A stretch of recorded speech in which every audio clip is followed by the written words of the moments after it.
We turn the TV on. Happening right now outside the Duval County courthouse, a rally protesting President Trump's executive order banning immigration from 7 countries with Muslim-majority populations.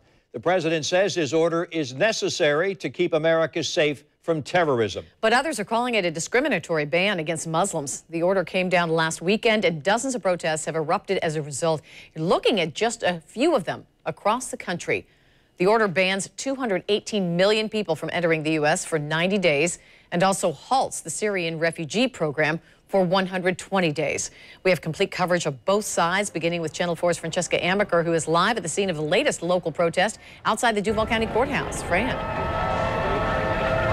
That's right, Tom and Mary. Many people feel like this is a discriminatory ban. In fact, I'd say dozens, almost hundreds. This crowd has definitely grown since my hit at 4 o'clock. Check it out. You can see multiple people, lots of signs here as well. We do have a couple of Trump supporters as well, like this man. But again, we have a lot of people out here having signs that say we should not divide each other. Also, we have people having Black Lives Matter signs as well. Now, there are about 8,000 Muslim families in Jacksonville, and many came from the countries on that list. We also know that at least 3 University of North Florida students are affected by this travel ban. Jacksonville University said fewer than 10 current students are from the affected countries, and those are all reasons these protesters are speaking out. We see every day how this man and his cronies are dividing America.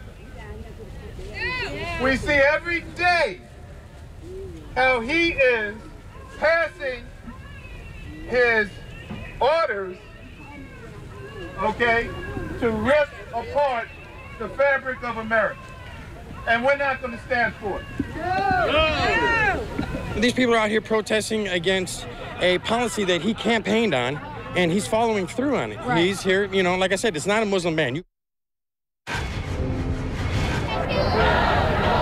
Now, again, we are seeing some opposition. We have about 5 Trump supporters here. But again, you are seeing a site with, pardon me, sir, you are seeing a site with so many people coming together. And even the leader here, Wells Todd, has taken to this group and spoken about how America at this time needs to come together. I'm live, and I'll be back at 6. For now, reporting live, Francesca Amaker, Channel 4, the local station.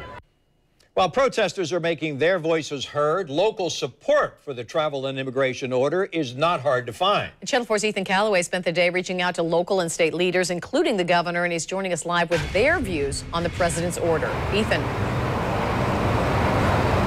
Well, Mary, Tom, it is clear today many of these local Republican leaders overwhelmingly support President Trump and this controversial travel ban.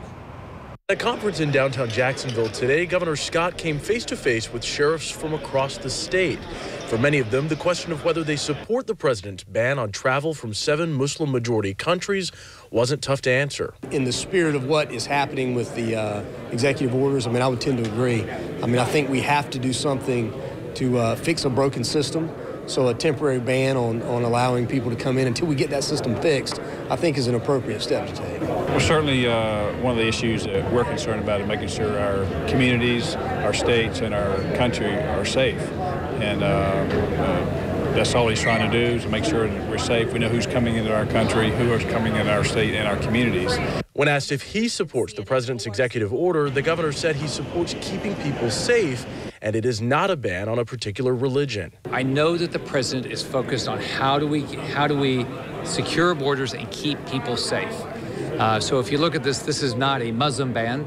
This is say, let's take a pause. Let's figure out how we do this right so we keep people safe.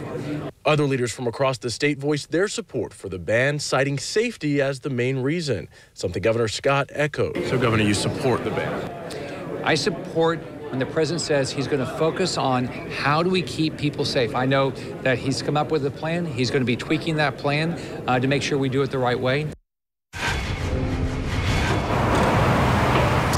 And we did reach out to the office of Democratic Congressman Al Lawson today. He said to me in a statement, quote, "The ban goes against everything this country stands for."